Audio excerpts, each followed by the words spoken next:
Hola de nuevo. Estamos de vuelta otra vez con este aniversario, noveno aniversario del diario.es, con las personas que nos acompañáis desde la redacción del diario. Esto es nuestra nueva redacción. Y también con todas las que nos estáis siguiendo a través de nuestra página web, a través de las redes sociales, en este encuentro que estamos celebrando para agradecer a nuestra redacción y a nuestra comunidad de socios que hemos cumplido 9 años. 9 años, Andrés. Andrés es de los fundadores. Andrés es uno de los 4 primeros que estábamos en una mesa de coworking donde trabajábamos 4 personas. Estábamos Juanlu, Íñigo, tú y yo, eso era todo, en Gran Vía 16, hace ahora 9 años. Vamos a hablar en esta última mesa de nuestro aniversario sobre la información internacional. Nos ha pillado en un momento un poco complicado, porque estaba contando que ahora estamos abriendo el periódico explicando que Polonia, el Tribunal Constitucional polaco, acaba de decidir que va a salirse de la jurisprudencia europea, de la jurisdicción europea, que va a dejar de cumplir las sentencias que dicta el Tribunal General de Justicia de la UE y el TGUE, todos estos tribunales que últimamente con todo el tema de Puigdemont tenemos tan presentes.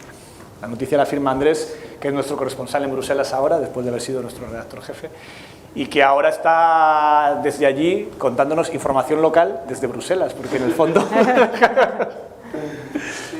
Quitaos las mascarillas, que será más sencillo para hablar, si os parece. Pues información local porque afecta, es un tópico, ¿no? Que se dice que lo que se habla en Bruselas afecta a nuestro día a día. Pero es que en realidad es verdad, no es ya por el roaming, sino por estas cosas, ¿no?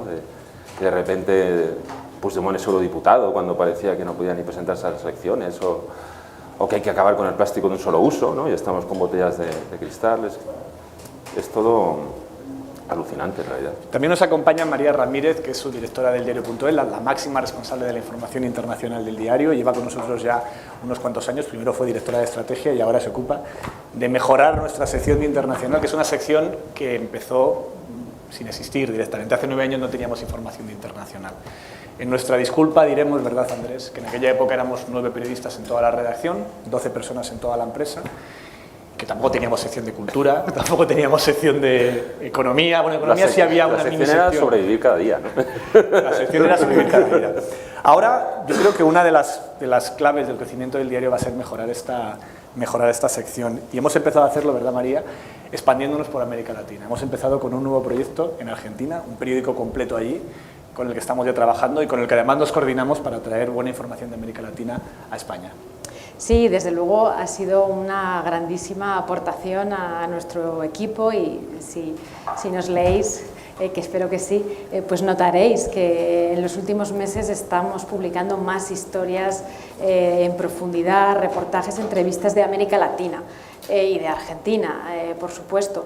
Tenemos a una persona que está en Argentina, en Buenos Aires, a Yelena Oliva, integrada en nuestro equipo de internacional para el día a día, y luego hay toda una redacción en Argentina que cubren su información local, pero pues también obviamente nos están ayudando a mirar hacia ese continente con tantísima información que nos interesa, pues de otra manera. Nosotros, como tal vez sabéis, tenemos un acuerdo con The Guardian, tenemos derecho a traducir sus artículos de internacional y de opinión, pero la verdad es que una carencia que notábamos era justamente la cobertura de América Latina. The Guardian tiene algún colaborador, también algún corresponsal en la región, pero claramente no es su prioridad editorial. Y en cambio, pues para nosotros sí, con lo cual ha sido un grandísimo salto y una ventaja pues tener información más directa. Y bueno, pues ahora mismo, hoy, que como se estaba diciendo Nacho, tenemos una tarde muy agitada, pues también tenemos una crisis, otra crisis en Perú, que como sabéis es un país muy inestable, y bueno, pues Pedro Castillo más o menos ha echado a su primer ministro y a varios ministros, y bueno, pues nuestra Ayelén ha conseguido entrevistar rápidamente al primer ministro que han obligado a que se marchara, y bueno, pues lo sacaremos ahora en un rato, ¿no? O sea que bueno, está muy bien poder tener información fresca de América Latina, porque yo creo que después de Bruselas, que es tal vez lo que más nos afecta en nuestra vida diaria, tenemos como un apego especial, ¿no?, a lo que pasa por allá. Sí, probablemente además América Latina es una de las zonas de la información que a veces no se acaba de cubrir bien en España y que recibe una visión en ocasiones con muchos tópicos y lugares comunes. Ahí podéis mandar vuestras preguntas a través del formulario que tenemos en nuestra web. Ahora os daremos también voz a vosotros para que preguntéis directamente. Hay una pregunta que ha llegado, María, una de ellas, nos preguntan por el diario.es si estamos agrupados en esa internacional periodística que estudia los Pandora Papers. Nosotros no, pero nuestros hermanos argentinos sí. Claro, tenemos ahí una puerta de atrás. Esto es un consorcio de periodistas y la verdad es que es muy de periodistas concretos, no tanto de medios. Y el periodista que digamos que consigue entrar en esta alianza se lleva con él o con ella esto un poco de por vida. Entonces, bueno, pues en el caso de España, Daniele Grasso es la persona que estaba en el Confidencial como parte del consorcio y se ha llevado este acuerdo al país. Pero tenemos la suerte que en el diario Argentina pues también tenemos una persona, una gran periodista delfina que estaba en contacto con esta red y bueno, pues ella ha sido parte. Ellos tienen la exclusiva para Argentina y obviamente pues han tenido más foco en los casos de allí, de América Latina, que ha habido muchos casos a los que afecta los papeles de Pandora y bueno, pues ahí está un poco nuestra relación. Y bueno, es curioso, ¿no?, esto de estas alianzas internacionales que bueno, también tienen su lado de que son exclusivas. Una vez que estás ahí dentro, pues cierran a otros, ¿no? Pero bueno, al final también el valor está en sacar la información y en interpretarla, y eso estamos haciendo, y en explicarla. Nosotros, es muy valioso. En eso aplicamos siempre una norma, ¿no? Nuestro lector no tiene la culpa de que la noticia la haya dado otro medio. Es inocente, nuestro lector no puede pagar por la culpa de que nosotros no hayamos conseguido la exclusiva o no tengamos los papeles. Entonces lo que hacemos siempre que otro medio da una noticia que consideramos que es una noticia, que podemos probar que es una noticia, que contrastamos nosotros mismos que es una noticia, pues la publicamos, quitamos la fuente original y se lo explicamos a los lectores, porque esto lo decimos mucho, ¿no?, en la redacción, no, esto lo ha dado otro y nuestro lector tiene la culpa de que lo haya dado otro, así que intentamos contar. Andrés, ¿tu día a día en Bruselas cómo es? ¿Cómo es el trabajo de un corresponsal en el Europarlamento? Tu día a día y noche a noche. Bueno, tu día a día, tu noche a noche, tu fines de semana, trabaja mucho en eso. Sí, bueno, en realidad no hay un día tipo, pero si podemos pensar que hay un día tipo, arranca temprano, porque allí es verdad que todo empieza antes y todo acaba antes. Es un tópico, pero Europa es ciertamente los comercios cierran entre las 6 y las 8 y la gente se va antes a la cama, en fin, todo termina un poco antes. Pero bueno, lo normal es siempre hay una misa a las 12 del mediodía, que es el midday briefing de la Comisión Europea, que María conoce, que es todos los días María a las 12. María también fue corresponsal en Bruselas. Todos los días a las 12 hay una rueda de prensa de la Comisión Europea, que es como si cada día hubiera una rueda de prensa del gobierno español, como cada día hay una rueda de prensa en la Casa Blanca, donde explican sus propuestas y al mismo tiempo tú puedes preguntar lo que quieras. Luego además está siempre salpicado de consejos, que son reuniones de los ministros del ramo. Y luego ya incluso puede haber actividad en el Parlamento Europeo, ya sea en Bruselas o en Estrasburgo. Esta semana, por ejemplo, ha sido muy agitada porque teníamos pleno del Parlamento Europeo en Estrasburgo, teníamos Eurogrupo, los ministros se reunían en Luxemburgo, que había de economía, había de medio ambiente, y al mismo tiempo ha habido una cumbre en Ljubljana. Y entonces tú todo esto tienes que intentar ordenarte gracias a las tecnologías que también te permiten seguir las cosas a distancia. Y lo más chulo de estar allí también para un periodista es que no solo que todo te requiere aprender mucho y estudiar los temas para poderlos explicar bien, y luego que hay bastante acceso a las fuentes. Aquí en España a veces nos quejamos de que no sé qué consejería de no sé qué comunidad autónoma no nos contesta, o no sé cuál ministerio te cuesta más. Allí en cambio es como que están obligados a responder y realmente todo el mundo, siempre obtienes una respuesta. Y eso facilita mucho el trabajo. Vamos con las preguntas entonces, que hay que responder. ¿Quién se anima a ser el primero en preguntar? ¿Alguno?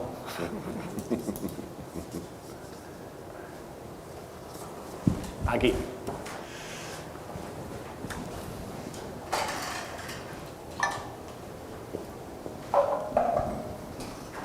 Primero, una muy breve y medio en broma. Eres corresponsal en Bruselas, pero ¿estás aquí? Bueno, he venido por vosotros. Hoy. Claro, es puntual, ¿no? O sea, bueno, es que me llama el director. Es que, como has dicho que has podido seguir Estrasburgo o Ljubljana esta semana, y supongo que no te has podido desplazar a todos los lados. Claro. Igual se podría intentar hacer el seguimiento desde aquí, pero entiendo que no es buena idea, ¿no? Que lo suyo es estar allí. Claro, porque en realidad, o sea, yo esta semana he estado en Bruselas y he estado en Ljubljana. Y es verdad que el Parlamento estaba, el Pleno es una vez al mes o dos, en octubre, por ejemplo, en Estrasburgo.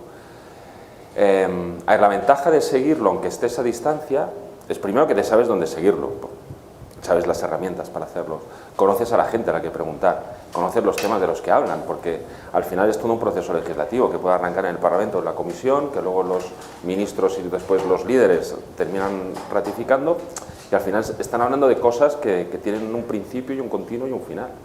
Entonces, ayuda el hecho de que la persona que está allí tiene las herramientas para identificar los temas independientemente de qué cuerpo institucional los trate, ¿no? Igual que el Tribunal de Luxemburgo, que es el de justicia. Nosotros alguna vez hemos ido a Luxemburgo para el tribunal, me acuerdo, para la sentencia de Junqueras. Tampoco va a ser siempre, está a 300 kilómetros de Bruselas para una sentencia. Luego hay equipos más grandes, pues Televisión Española tiene más gente, Agencia F tiene más gente, pero bueno, nosotros lo hacemos así. También tenemos una ventaja, que es que esta redacción, como os hemos contado ya, la hemos transformado entera a raíz de la pandemia. Cuando llegó el coronavirus, el 10 de marzo de 2020, cerramos la redacción, fue demasiado tarde, ya estábamos contagiados una veintena, tuvimos un brote, literalmente, y cerramos la oficina primero por el coronavirus y después por la reforma de la oficina para arreglar la redacción y cambiar la manera en la que funcionamos. Ahora hemos pasado a un sistema en el que tenemos, pues aquí hay unas taquillas donde los redactores dejan sus papeles, los puestos son sillas calientes donde te sientas en el hueco que hay libre con los compañeros con los que estés trabajando ese día. La gente trabaja 2 días desde la redacción y otros 3 desde fuera. Y lo que ha pasado en este tiempo es que muchísimos ámbitos de decisión y de reuniones los hacemos 100% en videoconferencia, todos los días. Y Andrés todos los días entra desde donde esté, desde Bruselas o desde Estrasburgo o desde Luxemburgo o a veces desde Madrid porque le hemos liado para alguna cosa como en esta ocasión. Y María lo mismo, porque María gran parte del tiempo tampoco está ni siquiera en España, estás en Oxford, en Reino Unido, y hemos conseguido que trabajar de manera mucho más integrada sin necesidad de estar físicamente juntos a todas horas. Cuando nos fuimos eso también nos ayuda mucho a integrarnos con nuestra redacción en Argentina, porque en el fondo estás a la misma distancia de Chamberí que de Buenos Aires para trabajar con una videoconferencia en remoto. Y estamos logrando que determinadas dinámicas de reuniones y de trabajo sean más eficaces, yo creo. Empezamos el día antes la reunión en teoría la teníamos a las 10:30, luego no era nunca a las 10:30, porque terminábamos muy tarde de trabajar, salíamos de aquí a las 12, por la mañana uno se retrasaba y al final nos reuníamos a las 11. Ahora siempre es a las 9:30, siempre. Y empieza quien esté, puntual, dirías que si llegas tarde has llegado tarde, pero la reunión no te espera. Y hemos conseguido tener dinámicas mucho más eficaces para trabajar y que la gente aparte pueda tener un poquito más de vida, porque logramos también organizar mejor los horarios y que sea más controlable la manera en la que trabajamos. A veces echa un poco en falta el contacto diario, ahora lo estamos recuperando, en la oficina estamos utilizándola solo desde septiembre, este aniversario casi es la inauguración de esta nueva oficina. Y lo echábamos de menos, eso de poder trabajar con los compañeros codo a codo y que del trabajo del que estás hablando de otros temas te surjan ideas. Pero esto que hemos aprendido durante la pandemia, de poder estar rápidamente conectados y hacer algo que yo no me creía que fuese posible, un periódico como el nuestro, con la redacción cerrada durante más de un año, hemos aprendido mucho y lo estamos aplicando también mucho a nuestra manera de trabajar con la sección de internacional en concreto y con todo el periódico. Pero fíjate, es que allí también el modelo híbrido se sigue manteniendo y ya han pasado 20 meses de pandemia. O sea, la rueda de prensa de Ursula von der Leyen o de cualquier cosa que penséis es con preguntas presenciales y lo puedes seguir también por Zoom o por la plataforma que sea. Y tiene pinta de que eso va a durar, ¿eh? Sí. El modelo híbrido de reuniones, briefings, ruedas de prensa, actos, todo eso se está haciendo todavía así. ¿Quién más quiere preguntar? Ah, perdón. En realidad, en realidad, eso es. Hemos dejado mitad de pregunta, ¿no, Jorge? No, en realidad la primera parte de la pregunta era medio en broma porque suponía la respuesta. La pregunta de verdad es, y de hecho ahora son dos, no uno, ¿creéis que efectivamente la pandemia y el haber mejorado las comunicaciones entre vosotros y tal va a hacer que la cobertura internacional sea mejor? Sí. Y la segunda es, ¿el problema para que la cobertura internacional haya estado años atrás por detrás es de recursos? O sea, ¿es que hacen falta muchos recursos? ¿Empiezo yo la segunda y tú contestas la primera? Vale. A la segunda, los recursos, sí. La respuesta corta es sí. La razón por la cual internacional ha sido la última sección en desplegarse y la que va más despacio y retrasada respecto a otras secciones es porque probablemente es la más cara. Es caro tener a Andrés en Bruselas, pues tiene una casa allí, tiene que estar allí, tenemos que pagar viajes también, es que no es una cosa sencilla, pasas a alguien de su ciudad, la tienes que llevar a otra ciudad que es más cara también, bueno, los alquileres no sé qué decirte, porque Madrid es de locos. La compra solo. Pero tener corresponsales trabajando para ti fuera de España es de las cosas más caras en un periódico. Nosotros somos un periódico que nos peleamos con recursos muy pequeños contra otros medios que son muy grandes. Lo decía esta mañana en el otro encuentro con socios, decía, somos como un boxeador que golpea por encima de su peso. En política y en economía, el diario parece mucho más grande de lo que es, porque realmente hemos logrado que ahí no tengas la sensación de que el diario flojea. En internacional lo que nos pasa es que competimos con periódicos que tienen una estructura de corresponsales muy grandes y poco a poco, a medida que vamos aumentando recursos, se va notando que la sección emerge. Pero los recursos con los que María compite contra otros periódicos grandes con los que nos medís no son los mismos que tenemos en política, por ejemplo. Ya, cuando yo escribo un boletín semanal de internacional y de vez en cuando me llega algún mensaje de ¡ay, ¿por qué no habéis cubierto no sé qué? Y yo, ya, me habría gustado mucho, pero tenemos que elegir. Y bueno, pues eso, al final, corresponsal de plantilla con todas las de la ley, tenemos a Andrés, que por suerte nos cubre mucho más que Bruselas y que la Unión Europea, también cubre muchas cosas de Europa, pero no podemos, tenemos unos colaboradores muy buenos, seleccionados, pero no en todos los sitios.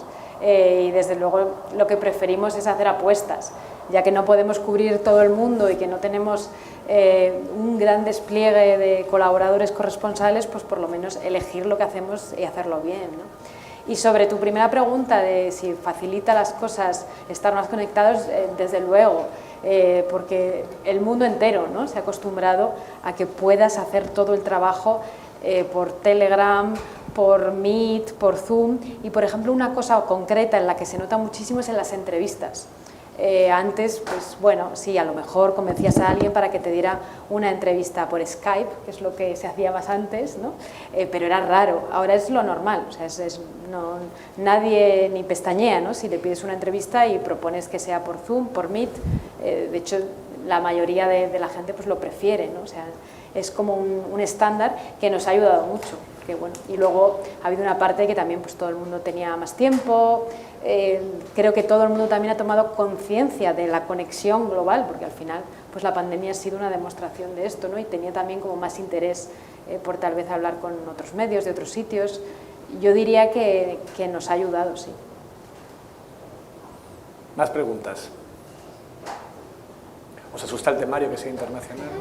Si veis que puede ser otra cosa también, ¿eh? Podemos hablar de lo que queráis. La vida diaria. ¿Cuánto cuesta la leche? Me sé más del quesito verde. Sí. Bueno, ¿qué tal? Mira, quería preguntar sobre la cobertura internacional. Sé que es complicada, requiere recursos y este tipo de cosas. Y es verdad que con las nuevas tecnologías pues se puede llegar donde antes no se llegaba. Quería preguntar el acceso que, por ejemplo, cuando queréis entrevistar a algún personaje, algún líder internacional de cierta relevancia. Claro, aquí el diario.es, es un diario relativamente pequeño, pero en España es conocido. Entonces, pues sí que tenéis acceso a muchos líderes políticos, pero a lo mejor internacionalmente notáis cierto rechazo, como diciendo, a este medio no le conozco de nada, no le voy a conceder una entrevista, o por el contrario pues se muestran abiertos a responder a cualquier medio, aunque no seáis El País, El Mundo o algo parecido. ¿Cómo es esa sensación que percibís por parte de figuras que a lo mejor no tienen mucho tiempo, son líderes muy importantes y no sé? Bueno, mi experiencia es jodida, la verdad, en eso. Sí, porque... Bueno, en Bruselas es que hay cientos de periodistas también. Somos un montón, muchísimos. Y luego además están estas alianzas que tienen mucho tiempo, ¿no? De la Lena, por ejemplo, que juntan El País, La República, Le Monde, no sé. Y al final hacen entrevistas grupales, a lo mejor. Y es como que tienen un medio de referencia por país y luego hay una segunda escalafón de medios de referencia y luego un tercer escalafón de medios de referencia. Entonces, por eso nosotros cuando de repente conseguimos, yo que sé, al presidente del Parlamento Europeo, pues yo lo celebro mucho y digo, por favor, moverlo mucho en redes. O el alto representante Borrell, ¿no? Nos cuesta, pero sí lo conseguimos. Cuando veis una entrevista, leedla, por favor. Leedla. Claro, luego es verdad que tampoco siempre tiene muchísimos lectores, ¿no? Porque a mí eso es lo que me consuela. Yo pienso, mira, El País ya ha entrevistado 3 veces a Ursula von der Leyen. Digo, pues yo creo que no le leerán mucho. No sé si la gente sabe lo que... Y me consuela, ¿sabes? Pero claro, te jode, porque molaría. Porque al final es verdad que haces más guerra de guerrillas, pero todos tenemos nuestra ambición de competir. Y quieres dar las noticias antes que los demás, y quieres llegar más lejos que los demás, y tener papeles que no tienen otros, y conseguir entrevistas que sabes que son difíciles, pero para eso estás allí también. Y bueno, vamos consiguiendo, hemos hecho comisarios, en Bruselas vas haciendo cosas. Tienes acceso también a los briefings, a la información que es un poco off the record, que antes no teníamos, y eso es una pelea, pero... Poco a poco vamos consiguiendo, y luego la imagen del diario, en España no tenemos ningún problema de acceso, o sea, somos uno de los periódicos, no hay nadie duda, le podemos gustar más o menos a determinadas personas, pero nadie duda de que el diario es un periódico que hay que tener en cuenta. Y fuera de España empezamos a tener cierto prestigio, por varios motivos. Primero, porque fuera de España están todos bastante admirados con que en España haya un periódico loco que haya logrado hacer un modelo de negocio que consiste en cobrar por un periódico que se puede leer gratis. Esto fuera le rompe la cabeza. O sea, María, que habla mucho con gente de otros medios, y a Andrés también se lo dicen, y a mí cada vez que voy fuera les tiene locos, porque es un modelo internacional de prensa casi único. No hay muchos otros países en el mundo que hayan logrado algo tan mágico como lo que tenemos aquí, como lo que tenemos con vosotros, ¿no? Esto de que haya 61.500 y pico personas, estamos ahora mismo por ahí, que estén pagando por un periódico que si quieren lo pueden leer sin pagar. Pues eso fuera les llama mucho la atención y nos mira mucho. Nos han dado premios internacionales de periodismo por esto, en muchos medios especializados en prensa nos miran como un caso ejemplar de un nuevo modelo de prensa. No sé si sabéis, por ejemplo, que The Guardian, que tiene un modelo muy similar al nuestro, bueno, es tan similar que se inspiró en el nuestro. El modelo de membership de The Guardian es posterior al diario.es y, según ha explicado The Guardian, que como sabéis son aliados nuestros, uno de los modelos que estudió para ver cómo lo hacían ellos es el del diario. Entonces, aunque a veces nos pasa esto de que somos un digital, ¿no? Esto de son los digitales, por un lado, los periódicos en papel, en realidad ya sabéis que esto es mentira. El periódico de papel que más vende en España está ahora en unos 60.000 ejemplares, el que más vende de media diaria. Antes vendía 400.000. 60.000 es los lectores que entran en una hora en el diario, más o menos, para que os hagáis una idea. O sea, la diferencia de escala, no solo nosotros, todos los periódicos digitales respecto al papel, el papel no tiene ya apenas lectores, muy poquitos, muy poquitos. Pero todavía sí que hay la inercia de las grandes redacciones, las grandes cabeceras, que a veces eso nos complican la vida. Sí, pero lo cierto es que tenemos acceso, que es sorprendente, viniendo de donde venimos y al final estás allí. Hemos entrevistado a unos cuantos presidentes latinoamericanos, hemos entrevistado a... Bueno, y al final eso, el acceso a la información es lo importante, porque pues está bien entrevistar a políticos, a líderes, pero casi siempre dicen lo mismo.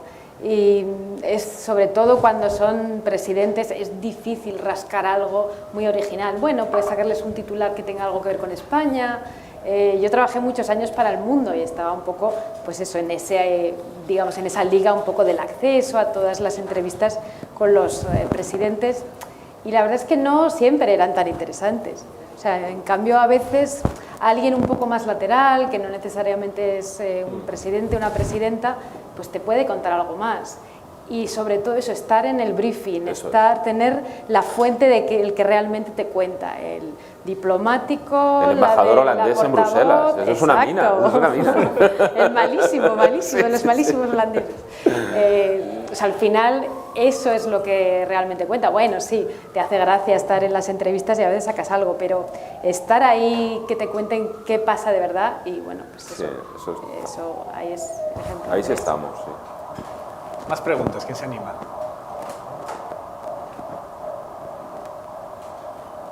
Puede ser de un tema que no sea internacional, ¿eh? No hace falta preguntar por el conflicto del gas con Rusia, ni El precio de la luz. el precio de la luz.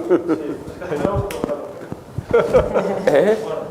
Que lo de antes, pero bueno. No, pregunta. A ver, claro, es que hasta ahora hemos estado preguntando sobre temas propios del diario, Sí. y ahora cuando abres la veda, preguntar sobre noticias, que es como Bien. ir y leerlas, Claro. ¿no? Pero a mí me interesaba, por ejemplo, el proceso constituyente de Chile. Entonces, yo ahora mismo, si no me equivoco, ¿estoy equivocando? Era Chile, es que ahora mismo Chile. estoy en Sí, una época de mi vida Chile, sí. y en es la una que de solo las tengo cosas más tiempo. alucinantes Sí, que han pasado Chile, en los Chile. últimos Sí, años vale. en el mundo. Sí. Sí, sí. Entonces, yo ahora mismo tengo una vida en la que miro el newsletter y veo lo que ponéis en Telegram, que por cierto me parece genial que lo hagáis. Entonces, últimamente he visto como que este tema ha pasado un poco a segundo plano, en esa parte que soy capaz de leer yo con el tiempo que tengo. Entonces, pues no sé, quiero decir, sí que quería preguntar un poco sobre Ese eso. tema es de ¿cómo lo más está ahora? interesante que ha pasado, de verdad, en muchísimo tiempo. Porque, claro, que Chile, primero, conocer, que es una cosa que sorprende cuando te fijas en el dato, que la constitución vigente en Chile hasta antes de ayer era la que hizo Pinochet. Es una cosa que dices, pero que nos quejamos de nuestra transición, aquella fue ella. O sea, esa fue droga dura, ¿no? Cambiaron dos cositas de la constitución de Pinochet y ya valía.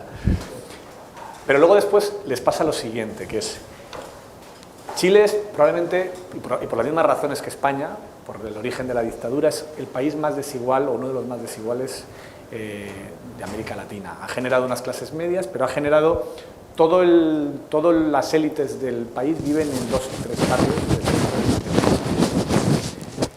Y cuando hicieron el referéndum para ver si cambiaba o no cambiaba la Constitución, porque primero hubo un referéndum y luego hubo la Asamblea Constituyente. Cuando hicieron el referéndum para ver si cambiaban, el sí a la reforma ganó en todos los distritos y en todos los colegios electorales, salvo en 2, estos 2. Que fue una derrota pavorosa para las élites, porque no fueron capaces de ganar más que en su casa, en todo el país. Y luego lo siguiente que les pasó es que hacen la reforma a la Asamblea Constituyente, montan las listas para el Parlamento Constituyente, ponen en marcha todo el proceso y se encuentran con que la derecha, que hace lo de siempre, la derecha en estas cosas es muy lista, que se agrupa en una sola candidatura, va y se queda por debajo de la minoría de bloqueo. O sea, les han colado un gol o han abusado, o visto de otra manera, abusaron tanto de hacer desde las élites políticas despreciando a los barrios que se van a encontrar con una constitución que no se la podrían ni imaginar, porque la derecha agrupada y entre todos juntos, esos 2 barrios que te cuento, se han quedado por debajo de la minoría de bloqueo para los consensos de la Constitución. Con lo cual, tampoco es que los partidos de izquierda clásica les haya ido muy bien, pero lo que te ha salido es un parlamento con bastante peso de asociaciones, con bastante peso de... O sea, es una de las cosas, estoy de acuerdo contigo, es una de las cosas más interesantes que están pasando en el mundo. Hicimos, no sé si lo recordarás, un debate, porque me pidieron que lo moderara yo, con varias personas de la Asamblea Constituyente chilena, por eso me sé un poquito de este tema, porque me lo preparé para aquel debate, y hicimos un debate previo a las elecciones constituyentes en el diario, que lo transmitimos por streaming. Esto ocurrió cuando estábamos todos encerrados, ese rincón que tenía en mi casa que se veía detrás de la Gran Vía, donde hacía todas las entrevistas, pues ahí lo hice, y incluso para lo que pronosticaban ellos mismos, cuando hicimos aquel debate, que era unos días antes de la votación de la Asamblea Constituyente, estaban muy pesimistas los candidatos de izquierda, de nos hemos equivocado, vamos divididos, nos van a ganar, pues no, ni así. Y de verdad creo que es verdad que hemos publicado bastantes cosas, pero que es un tema de lo más interesante que está pasando en el mundo. Bueno, justo mañana publicamos un tema de Chile. Tenemos una colaboradora muy buena en Chile, es uno de esos ejemplos de, bueno, somos selectivos en la gente también que trabaja para nosotros, que es Meritxell Freixas, y bueno, en realidad nos hace un tema sobre el impacto de los papeles de Pandora en la campaña electoral, ¿no? Piñeira. La verdad es que el proceso constitucional está siendo como muy largo, entonces por eso dimos más información al principio, y es verdad que a lo mejor pues en los últimos tiempos no hemos sacado tanto, pero tenemos varios temas en marcha. Y como hay elecciones Claro, el 21 de noviembre, pues ahí verás que se va a acelerar nuestra cobertura. Lo que normalmente nos pasa con estos temas es que, bueno, como eso, queremos en general dar algo distinto, no solemos sacar mucha noticia del día a día, sino que cuando hacemos un tema, a no ser que justo sea una noticia que acaba de pasar, como pues cuando se aprobó, intentamos dar más reportajes, historias con un poco de enfoque, pero bueno, en las próximas semanas verás más temas desde Chile porque bueno, pues va a estar un poco más movido con la campaña. Más preguntas. ¿Tú tienes otra? Pues pregunta. Muy bien, para eso estamos. No te cortes. Al hilo de lo que acabas de decir, ¿tienen más interés, tienen más lectores las historias largas que las cortas? Mi preferencia personal va por ahí, pero... Pues depende. Depende de la historia. Lo cierto es que para que una historia, o sea, a veces nos da un poco de reparo publicar historias largas. Algunas de las que traducimos del Guardian, de hecho, son muy largas. Ellos lo llaman long read, o sea, que ya te avisan de que van a ser largas. Y a veces nos lo pensamos mucho antes de traducir esas historias y también, en general, nosotros intentamos un poco la contención para evitar el largo por el largo. Una historia larga, bien hecha, de verdad, donde tenga todo lo que tiene que tener, se lee mucho. Pero hay que tener cuidado, o sea, creo que a veces en internet, pues como no es como el papel, ¿no? Que ahí se acababa y se acababa, pues tenemos la tentación de, bueno, no pasa nada, esto es gratis, ¿no? Y el lector se puede cansar. O sea, a mí también me gustan las historias largas, pero que lo merezcan. Y cuando hacemos eso, con cuidado, sí que se leen mucho. Algunas historias que incluso teníamos un poco de, es muy larga, a ver qué pasa. Recuerdo hace poco pues, el testimonio en primera persona de una afgana que emigró a Reino Unido. Era una historia muy larga, pues se leyó porque nosotros vemos el tiempo de lectura de cada historia, que es la manera de medir si la gente ha llegado hasta el final o si hay mucha gente que ha avanzado bastante, digamos. Y la media de lectura de esa historia en concreto, que era muy larga, era muy alta. O sea, que eso significaba que mucha gente la había leído hasta el final. Pero bueno, siempre hay que tener un poco de tiento con esto de la longitud. Nosotros ahora sí que estamos en una estrategia dentro del diario. Claro, todos los periódicos, el nuestro también es consecuencia de su cultura y de su historia, ¿no? Cuando éramos 4 gatos en la redacción y teníamos que llenar un periódico entero, pues nos dedicábamos a producir muchísimo. Y ahora nos está pasando, hemos crecido, somos ya una redacción bastante grande, lo explicaba esta mañana, pero somos 117 personas en la redacción central, 70 locales, casi 30 ya en Argentina, entre la gente que trabaja desde Argentina para nosotros y la redacción de allí. O sea, ya somos un periódico muy grande y que tiene ahora a veces demasiadas historias cada día. Y un poco la obsesión con la que estamos empeñados desde la dirección del periódico, no solo yo, los editores, en trabajar en el día a día es reducir el número de piezas que publicamos cada día y mejorar su calidad. Que sean menos y que sean mejores. No necesariamente mejores significa más largas, algunas veces sí, otras veces no. Más largas significa que tienes que cuidar muchísimo la narrativa. Yo siempre insisto en la redacción que cada punto y aparte es una oportunidad que le das al lector para salir corriendo y no volver. Mi obsesión con la edición es tienes que conseguir atrapar al lector en el primer párrafo, conseguir que no se te fugue en cada punto y aparte y que cuando llegue al final darle un premio, que se sienta que acabar con algo que ahora le deje. Ahora entiendo por qué ponen tan pocos puntos y aparte nuestros reporteros. Pues, les has asustado. Yo hago muchos, pero unos párrafos siempre larguísimos. Pero tienes que intentar que cada pieza tenga una. Tienes que intentar que cada pieza tenga un poco. No te hablo de la narrativa de una novela que te atrape y que te dejes a ver quién es el asesino y el dato más importante esté al final, no se trata de eso. Pero sí al menos que el lector que llega al final no tenga la sensación de que al final has dejado cosas de morralla para rellenar. Esto a veces pasa con textos largos y dices, hostia. Acordaos además, en las facultades de periodismo nos enseñaban la pirámide invertida, ¿sabes? No sé si conocéis de qué va esto. La pirámide invertida es un invento que se hizo en los tiempos en los que las crónicas periodísticas se dictaban por teléfono, a veces se cortaba o por telégrafo, entonces había que garantizar que lo importante fuese al principio, lo segundo más importante después, lo tercero más importante, por eso se llamaba pirámide invertida. Porque además estaba pensado para que después esos textos de agencia, cuando tú los ponías en página en un periódico y había que cortar, si cortabas por abajo nunca pasaba nada, porque en fin, abajo estaba lo que sobraba. Lo importante estaba siempre arriba, por eso se llamaba pirámide invertida. Pero claro, ahora no ajustamos los textos en una caja, ya no hay necesidad de meterles a martillazos dentro de una caja de un periódico y que sean exactamente 2.400 caracteres o 1.850, los que sean. Los textos, a veces por esa razón, se nos extienden demasiado, porque como el redactor no tiene problemas de espacio, pues como cuando tienes mucho espacio en el armario que lo llenas de cosas, pues igual, ¿no?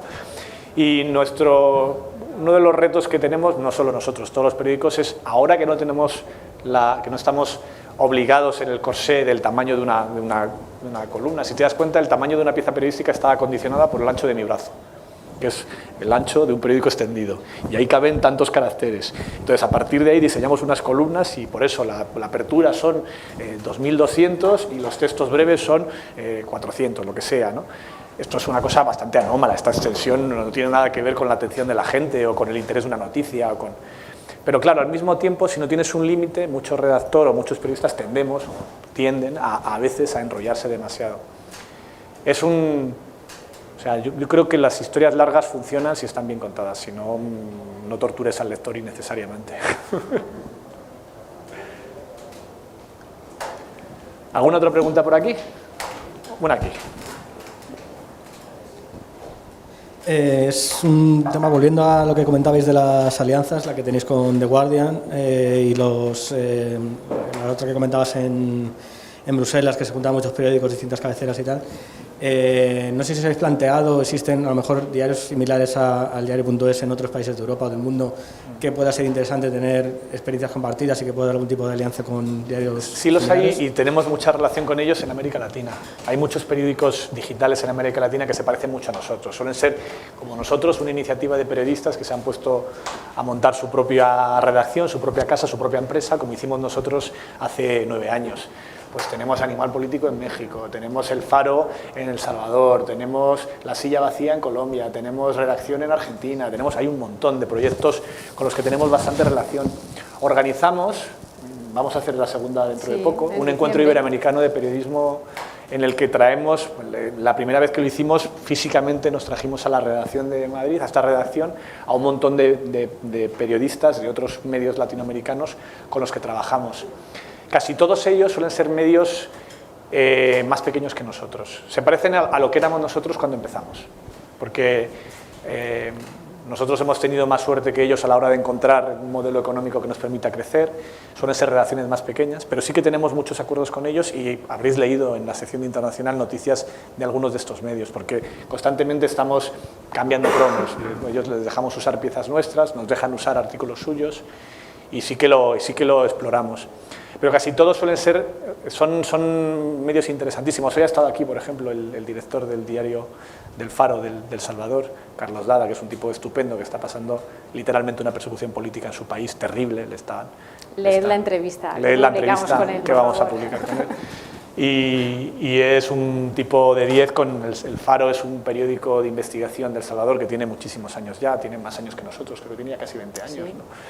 Y que ha destapado todo tipo de casos de escándalos de corrupción, de violencia de las pandillas, de las maras. De verdad es gente que se juega la vida, literalmente. Y con ellos tenemos mucha relación y muy buena. También hay otro centro de encuentro que es la Fundación Gabo, la Fundación García Márquez. A mí me dieron el premio Gabo de hace 3 años. Y ellos tienen una especie de red de un montón de medios interesantes en América Latina y algunos en España como nosotros, con los que tenemos de cuando en cuando encuentros, talleres y que estamos permanentemente viendo cómo y colaborando para hacer cosas juntos. Sí, y luego también participamos en alianzas concretas de contenido, o sea, de repente de un tema concreto. Pues hace poco hemos publicado una serie sobre derechos de las mujeres en el mundo y publicábamos artículos traducidos de periódicos de todo el mundo y de todos los tamaños, desde Afganistán a Italia y algunas grandes cabeceras, pues porque nos metimos en esa alianza gracias a Ana Requena, nuestra jefa de género, que ha estado antes por aquí, y así lo hicimos. O en las elecciones europeas, pues hablamos con varios periódicos de Europa para hacer como una especie de carta desde Europa. Entonces, pues, una historia desde Finlandia, otra desde Suecia, otra desde Italia. O sea, eso lo hacemos a menudo y es fácil, porque al final, y es gratis, en el sentido de que todo el mundo quiere un artículo de otro país que a lo mejor pues, no tiene, y hacemos intercambios muy a menudo de manera muy natural. Otra pregunta que ha llegado desde Internet para Andrés: ¿qué percepción global tiene la UE sobre la gestión de la pandemia por el gobierno español y qué repercusión ha tenido a la hora del reparto de los fondos? Muy buena, la verdad. Acordaos que vino aquí Ursula von der Leyen, que España fue el segundo país, ¿no?, al que le aprobaron los planes nacionales de reformas y los fondos europeos. España es uno de los países que más dinero va a recibir también y está a la cabeza en vacunación. Entonces, en ese sentido, la verdad es que allí se habla muy bien de la gestión de España y de... Ahora van a venir momentos más difíciles, a lo mejor, porque sabéis que el dinero de Europa viene en función de que vayas cumpliendo unos hitos y unas reformas. Entonces, bueno, el siguiente hito así más relevante va a ser el de la reforma laboral, luego vendrá la reforma de las pensiones, eso, bueno. De momento a España le han comprometido el dinero sin necesidad de plantear una reforma, lo cual también no es un cheque en blanco, pero bueno, es una señal de confianza. Pero vaya, sí. Allí, de hecho, vamos, incluso cuando el gobierno español propuso hacer el lugar este de ¿no? para repartir a los afganos. Sí, todo lo que pasó con el plan de rescate de los afganos. Claro, el hub aquel. Vinieron aquí todas las autoridades europeas y felicitaron al gobierno. Eso es, sí. Muchas veces pensamos en lo contrario, pero sí que está habiendo momentos en los que hay bastante sintonía. ¿Quién quiere preguntar?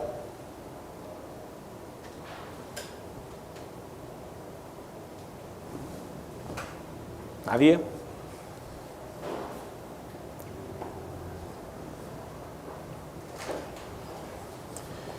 Bueno, pues otra de las preguntas que ha llegado por internet. Esta no es de internacional, pero a ver.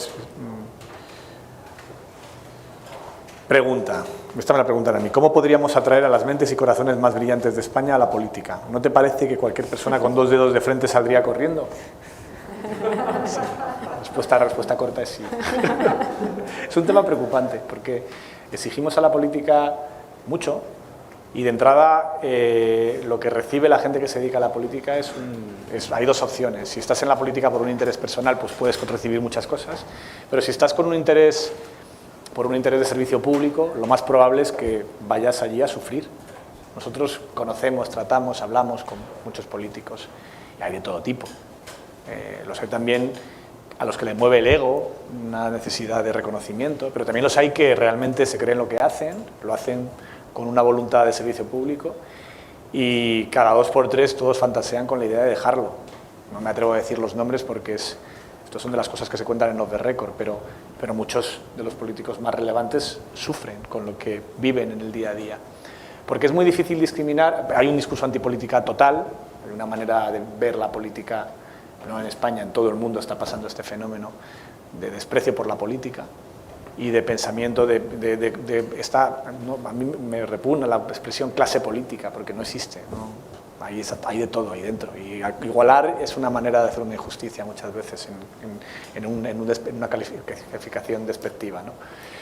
Y hay muchos de ellos a los que conozco, lo que te encuentras es que su vida es un desastre, o sea que lo hacen todo con un sacrificio personal enorme. Y que realmente hay gente que está en la política para aprovecharse de la política, sin duda, pero hay mucha gente que está en la política por una voluntad de servicio público. Y cuando se iguala a todos por el mismo rasero, se comete una tremenda injusticia que pagan precisamente aquellos que de verdad se creen que su trabajo puede servir para algo, ¿no? Bueno, si no hay más preguntas, vamos a ver, bueno, aparte es que estamos ya fuera de plazo, vamos a terminar este acto que hemos celebrado hoy en la redacción. Quiero dar las gracias a todos los compañeros que habéis participado en esta mesa y en todas las anteriores, a los que nos habéis acompañado físicamente desde la redacción, a los que nos estáis viendo a través de internet. Y deciros nada más que, lo que digo siempre, este periódico, lo que hemos hecho en estos 9 años, que pasásemos de una mesa de 4 a esta redacción tan bonita y con tanta gente apoyándonos y con tanta influencia y con tantos lectores, ha sido posible porque uno a uno hemos logrado el apoyo de 61.500 y pico personas que, como vosotros, cometéis la locura de apoyar un periódico que podríais leer gratis. Muchísimas gracias, de verdad. Vamos a celebrar muchos más aniversarios, estaremos aquí dentro de un año y una de las buenas noticias es que dentro de 10 seguiremos aquí también. Porque si contamos con el apoyo de lectores como vosotros, desde luego no nos iremos nunca. Muchas gracias. Gracias. Gracias.